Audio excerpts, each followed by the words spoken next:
Hello Claire Bears and happy 2024! It's Elsie. Welcome to my channel. If you're new and if you're returning, welcome back. I'm always looking to do something new on my channel, and one of the things that I realized after doing reactions for more than 2 years now is that you get to see my initial reaction, but I never really get to share my long-term reflections about a song or an album. Because, after that initial excitement, you start to think a little bit more deeply and critically about the music that you listen to. So I thought that I would share my thoughts on every single album that was released in 2023 that I listened to this year. So in terms of what qualified as an album, I only considered it an album if it had 4 songs or more. So for example, I didn't include BSS's Second Win in this because it's a single album, only has 3 songs on it. I also didn't disqualify all Japanese or all English language albums because if it was by a K-pop act, then I included it on this list. And to rank each album, I decided to give each song on the album a score out of 10. I also didn't assign scores to duplicate songs. So for example, with Chasing That Feeling, I only gave 1 score for it. So I didn't give a separate score for the English version and for the Korean version. It was just 1 score. I also didn't include instrumentals or interludes in the rankings because in a way it feels like comparing apples to oranges with interludes versus full-length songs. Then to create a total score for an album, I averaged out all the scores that I gave each song. If there was a tie, I'd break the score by using the median score of the album, and if there was still a tie, then I would just make a final judgment call based on my overall enjoyment of the album. And then last but not least, before I get into my rankings, I just wanted to remind all of you that I am a human being with subjective opinions. So if you disagree with any of the opinions that I share, that is completely fine. I would love to hear why you disagree in the comments, but please remember to do so in a kind and respectful way. So that being said, here are my rankings in reverse order. I'm going to go through 25 to 11 pretty quickly, and then I'm going to share some more in-depth thoughts for my number 10 album all the way to number 1. So at number 25, we have Two Rabbits by Mamamoo Plus. I really enjoyed Two Rabbits upon first listen, but there was a comment that a viewer left that really stuck with me about how this album was essentially some leftover Mamamoo songs and that it felt like leftover Mamamoo songs. And in hindsight, I really can't help but feel like this might have been the case considering I really haven't gone back to this album much this year. At number 24, we have D-Day by Auguste. This really pains me to put my Alt Bias's solo album second to last on my list, and I'm probably in the minority on this one, but I find myself really only still listening to Hagum 6 months after my first listen of the album. It could have to do with the fact that I don't really listen to rap outside of K-pop, but I really just also found that the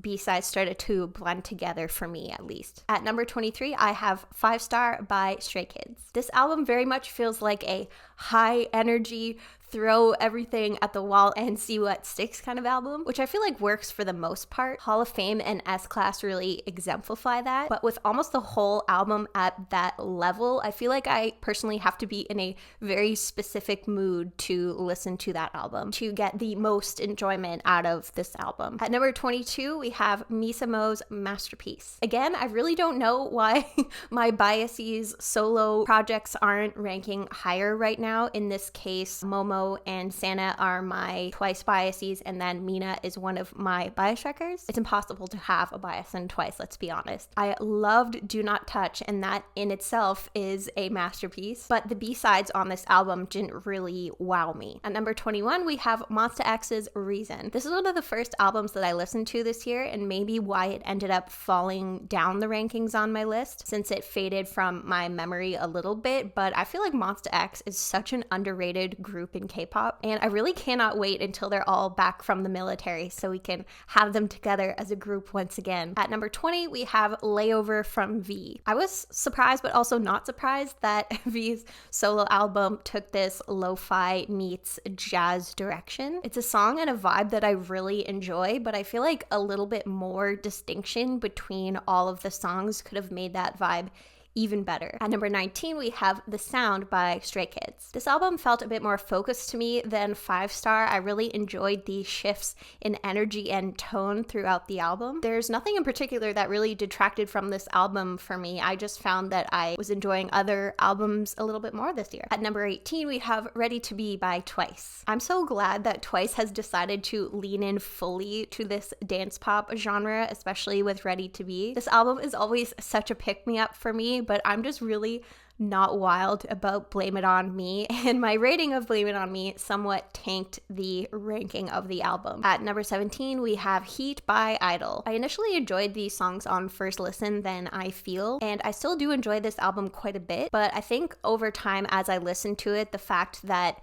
anybody could have performed this album and that it wasn't Idol that wrote the songs really started to show for me, and I think that might have been why it had a little bit less staying power in my library since the fall than I Feel. At number 16 is Rockstar by Stray Kids. As a whole, I really enjoyed this album, both in terms of the B-sides and the title track. I absolutely adored the meaning behind this album. Cover Me is completely inspired, and I love how Megaverse builds up the energy for the album. I really just found myself into Stray Kids' B-sides a lot more this year than their title tracks. At number 15, we have Zone by Jihyo. It's very clear to me that after this album, Jihyo can absolutely stand on her own 2 feet as a solo artist, and she clearly knows who she is as a musician, as an artist. Her Dua Lipa meets Lady Gaga sound like really resonates with me, but oddly, it was the more laid back and introspective Room that resonated with me the most on this album. At number 14, we have Villains by Dreamcatcher. This album had me a little bit conflicted because while it had a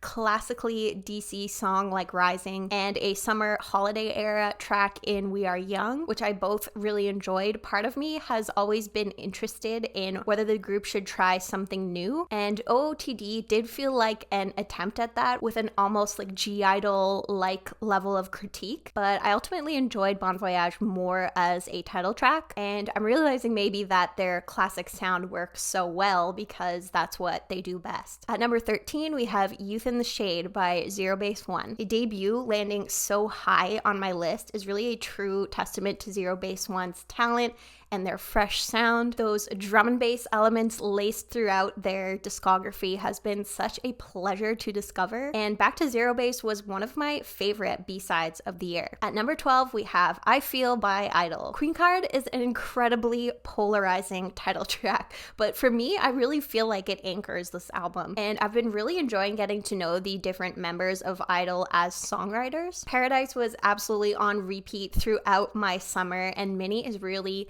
becoming one of my favorite songwriters in K-pop. At number 11, we have 17th Heaven by 17. I felt so fortunate to be able to experience the vibe of this album in person. It made me laugh with Monster, it made me cry with Yawn. The sheer genius of FML made this an incredibly difficult album to follow that up, but I think creating an album that makes you nostalgic for the older sound of 17 was a really wonderful and clever way of doing that follow-up. All right, we are now getting into my top 10 albums of the year. So at number 10, we have Kill My Doubt by ITZY. I think that ITZY is one of the most underrated groups in K-pop. There, I said it. And it seems like JYP thankfully is giving ITZY more attention this year with the new Born to Be album having solo songs for each of the members and each of the members having their own music video for it. But Kill My Doubt really felt like a return to form for ITZY for me. Wannabe is one of my favorite K-pop songs of all time, and ITZY are just absolutely magnetic performers. But I feel like the material that they were given in 2022 just really did not allow them to shine as much as they could have. On the flip side, Kill My Doubt feels like a complete and whole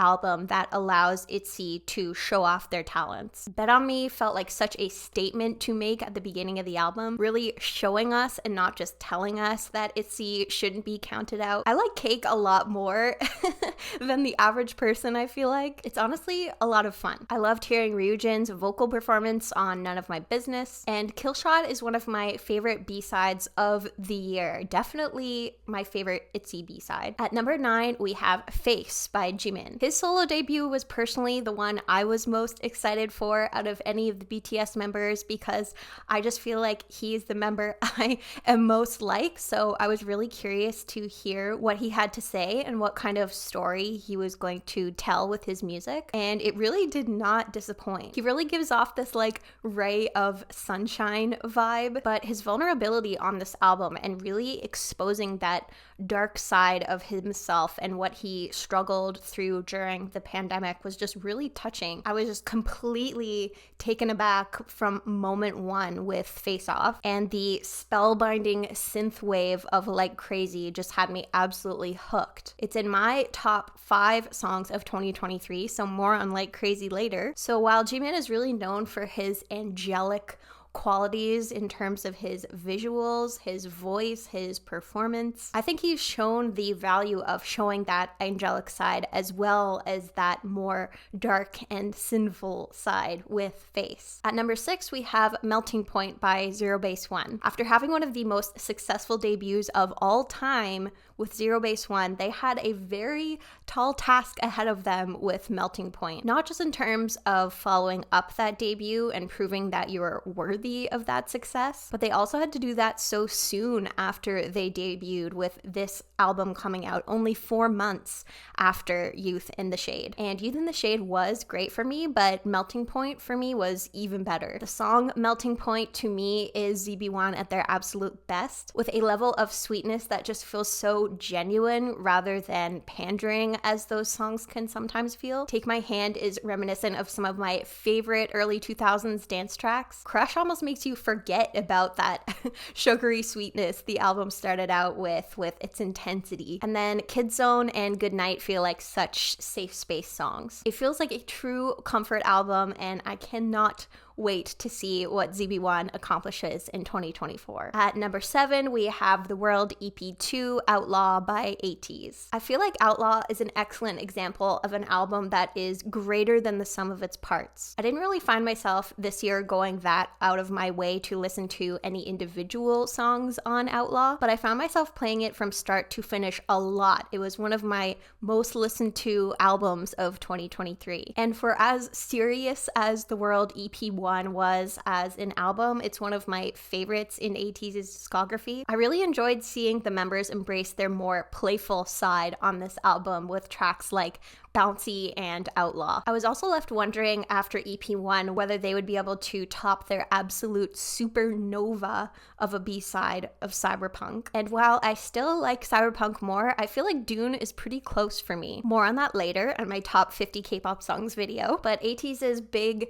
cinematic sound is truly them at their best, and they really showed that on Outlaw. At number 6, we have Apocalypse from Us by Dreamcatcher. Closing out a trilogy of albums in a nice little neat bow in a way that satisfies everybody is a really hard thing to do, and I really feel like DC accomplished that with From Us. It took on a really ambitious goal and topic in the trilogy's first iteration, Save Us, and with Maison tackling climate change, but From Us both felt like an ode to the classic Dreamcatcher rock sound with tracks like Damien and Propose, but it still felt like they had their eye towards the future with tracks like Bon Voyage. It also helps that I got to see this album performed live in concert, which might be giving me a little bit of bias here, but I truly think that Dreamcatcher is at their best when they stick to their signature classic rock sound, which this album is full of, even in a short 5-track album where one of the tracks is an intro. At number 5, we have 2X by Taeyeon. This album truly feels like a concept album for the ages, where Taeyeon seems to be telling what feels like her villain origin story, as I described in my reaction video. While the title track itself isn't my favorite on the album, the B-sides are where Taeyeon truly shines here. I never cease to be amazed surprised not only by Taeyeon's vocals, but also her ability to tell a story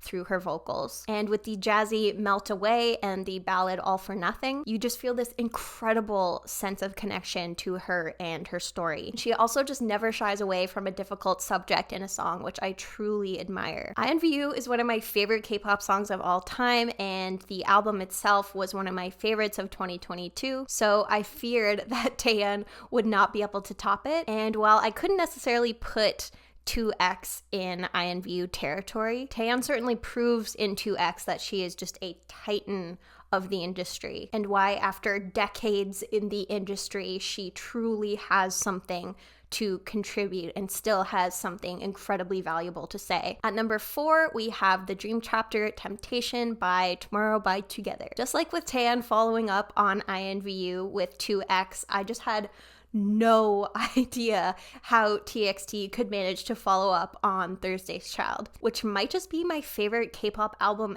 ever. And when I saw that Temptation was going to be a 5-song album starting off a new chapter, I was honestly kind of worried that they were just going to try to copy Thursday's Child and that it would kind of just be more of the same. But TXT have just truly mastered the concept album at this point, with Temptation being absolutely no exception. Though as a millennial, I can't exactly speak for Gen Z. I don't know a group out there that have better captured the essence of youth or the coming of age experience like TXT has. Temptation just feels like a roller coaster, where songs like Sugar Rush Ride and Devil by the Window can just show the spoils that being on the cusp of boyhood and adulthood can provide. Happy Fools feels kind of like the peak of that indulgence, and then Tinnitus and Farewell Neverland feel like the come down, representing that hitting of reality of, oh, I'm not a boy anymore, I'm an adult. Like, it's just truly masterful storytelling that TXT has done here. At number 3, we have The World EP Fin Will by ATEEZ. This album surprised me for a lot of reasons. First of all, it surprised me that we're just getting a trilogy from The World. It surprised me that we're getting our first full-length album in a while from ATEEZ, but it was also the first time that we got subunits, which I've been clamoring for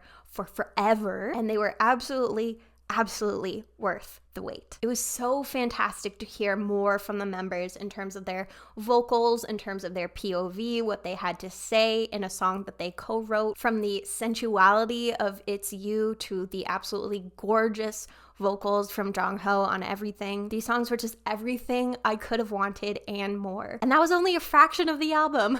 We Know and Emergency felt like classic ATEEZ with a bit of a twist. Crazy Form and Ariba felt more like leaning into that more cheeky side that Outlaw had introduced. Silverlight was really a B-side highlight that felt like the child of Take Me Home and Cyberpunk. It was just track after track after track of ATEEZ showing us everything that they have to offer. And I really hope that they come to Toronto on this upcoming tour, because I would love to see this album performed in person. My number 2 album of the year is the name chapter Free Fall by Tomorrow by Together. I don't even know where to start with Free Fall, because it was truly banger after banger after banger, but they did it on hard mode. Because with a multi-genre album like Free Fall, you can so easily get into unfocused territory or really lose your identity as a group, lose your sound or your brand. But the many genres on this album feel like it actually contributed